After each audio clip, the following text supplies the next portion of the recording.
Bangla MA complete হয়ে গেল। আমার ইচ্ছা আছে বাংলায় PhD-টা করার।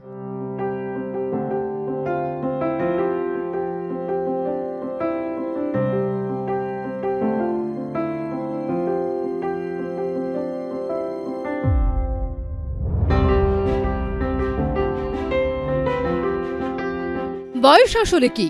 সংখ্যা সমীকরণের হিসেব নিকেশ বাদে অন্তত কিছুই নয় রায়গঞ্জের বিথিকা দাসের কাছে। অদম্য জেদ, ইচ্ছাশক্তি ও স্বপ্নপূরণের প্রত্যাশা নিয়ে এগিয়ে চলেছেন ৪৫ ছুঁই বিথিকা।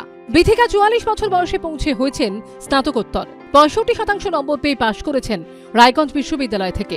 এবার লক্ষ্য PhD করার। পরিবারের আর্থিক অনটন, বাবার মৃত্যু থেকে বিভিন্ন চাপ, একাধিকবার থমকে গিয়েছিল পড়াশোনা। দায়িত্বের ভারে জীবন বইছিল ভিন্ন খাতে, কিন্তু সেসব খানিক সামলে নিয়েই ফের শুরু। ১৯৯৬ সালে পাশ করেছিলেন মাধ্যমিক বাহিন হাই স্কুল থেকে। কৃষক পরিবারের মেয়ে বিথিকার পরিবারে অনটনের জেরে তারপর থমকে যায় পড়াশোনা। পশুদের সঙ্গে দিনের একটা বড় সময় কাটানো বিথিকা গরুর দুধ বিক্রি করে অর্জিত অর্থ জমিয়ে ২০০৮ সালে পাশ করেন উচ্চ মাধ্যমিক। বাবা মারা যাওয়ায় তারপর ২ বছর ফের একবার ছেদ পড়ে পড়াশোনায়। মা ও ভাইকে নিয়ে সংসার সামলে ২০১৯ সালে স্নাতক হন তিনি, যার পর এবার বাংলায় স্নাতকোত্তর। বয়সের হিসেব উপেক্ষা করে কেন বারবার ফিরে যান পড়াশোনায়? বিথিকা বলছেন, জীবনে বাঁচতে গেলে শিক্ষার বড় প্রয়োজন। আমি তাই স্বপ্ন পূরণ করছি। বিশ্ববিদ্যালয়ের সাহায্য পেয়ে স্নাতকোত্তর হয়েছি। রায়গঞ্জ বিশ্ববিদ্যালয় পাশে দাঁড়ালে বাংলায় PhD করার স্বপ্ন দেখি। আমাকে অনেক কষ্ট করে এই পড়াশোনাটা চালিয়ে যেতে হচ্ছে। আমার স্বপ্ন পূরণ করছি আর কি।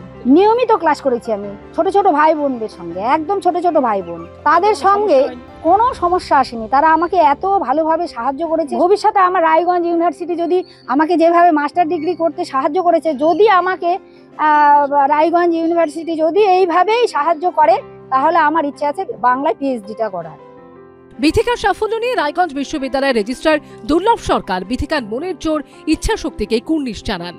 এরকম ঘটনা আমাদের জীবনকে নাড়িয়ে দেয়, যেখানে আমরা চতুর্দিকে দেখতে পারি পড়াশোনার এতই অভাব, যেখানে ছেলেমেয়েরা অনেক সময় পড়তে চায় না বা তারা পড়াশোনার পেছনে সময় নষ্ট করতে চায় না, এবং তারা অন্যান্য দিকে বেশি ব্যস্ত হয়ে পড়েছে। সেই রকম পরিস্থিতিতে দাঁড়িয়ে এরকম ৪৪ প্রায় ৪৫ বছর বয়স্ক একজন ভদ্রমহিলা মাস্টার্স কমপ্লিট করছে, এটা সত্যি আমাদের সকলকে নাড়িয়ে দিয়ে গেছে। এর পেছনে অনেকগুলো লোক কৃতিত্ব দাবি করে। আমি প্রথমেই ধন্যবাদ দেব আমাদের তদানীন্তন মাননীয় উপাচার্য এবং আমাদের বর্তমান উপাচার্য দুজনকেই, কারণ ওনারা দুজনেই এই ভদ্রমহিলাকে পড়াশোনার পেছনে কিন্তু উৎসাহিত করেছিলেন। আমি ধন্যবাদ দেব আমাদের সৌরভকে, সৌরভ রায়গঞ্জ থানার IC। আমার মনে আছে সৌরভই প্রথম ওনাকে আমার কাছে নিয়ে এসেছিল, এবং ওনাকে আনার পরে আমি আমার ম্যাডামকে, তদানীন্তন VC-কে আমি অনুরোধ করি যে ম্যাডাম দেখুন কোনো স্পেশাল পারমিশন করার ব্যবস্থা করা যায় নাকি। বাংলা বিভাগের শিক্ষক শিক্ষিকারা অসম্ভবভাবে সাহায্য করেন এই বিথিকা দাসকে, এবং সবার সাহায্যেই কিন্তু আজকে উনি এই সাফল্য লাভ করেছেন। এই বয়সে মাস্টার্স ডিগ্রি কমপ্লিট করা চারটিখানি কথা নয়, এবং আমি এর জন্য সংশ্লিষ্ট সবাইকে আমি ধন্যবাদ জানাচ্ছি। সুদীপ চক্রবর্তী রিপোর্ট, উত্তর দিনাজপুর, ABP লাইভ।